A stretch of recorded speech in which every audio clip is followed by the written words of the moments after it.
La crainte, des pleurs, des cris. Ces enfants dont l'âge varie entre 2 et 15 ans se verront piquer pour une prise de sang. Une séance de dépistage de la drépanocytose à l'école primaire publique Alepé 1. Une initiative du Lions Club International qui vient soulager les parents. Nous les parents, quelquefois, on ne sait pas pourquoi nos enfants, soit il est là, il perd le sang régulièrement, on ne sait pas pourquoi. À l'issue de ce dépistage, si c'est la drépanocytose qui fait souffrir l'enfant, on le saura. Dans le cas contraire, si c'est une autre maladie, donc ça sera dépisté aussi.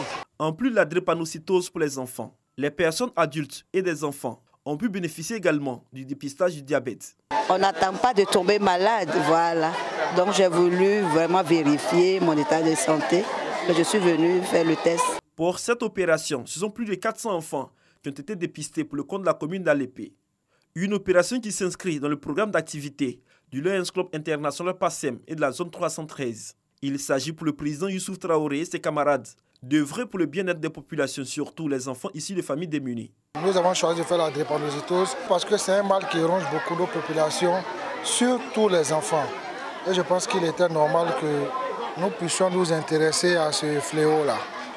Représentant le préfet d'Alepé, le secrétaire général de la préfecture s'est félicité de l'initiative du Club Service qui vient contribuer à la lutte contre la pauvreté dans sa circonscription administrative. C'est un bonheur immense parce que nous avons l'assurance qu'à travers ce dépistage-là, plus de 200 enfants vont avoir un meilleur encadrement. Vous le savez, la drépanocytose est une maladie certes héréditaire mais invalidante. Donc de le savoir par avance permet donc un meilleur encadrement de ces enfants. Cette caravane démarrée à Alepé va s'étendre à d'autres localités de la Côte d'Ivoire, notamment à Bengourou, Yamsoukro et Korogo. Il faut rappeler que ce programme s'inscrit dans le cadre de la mise en œuvre des 5 axes prioritaires des Lions Club. Il s'agit notamment de la lutte contre la faim, le diabète, le paludisme, la protection de l'environnement et la vue.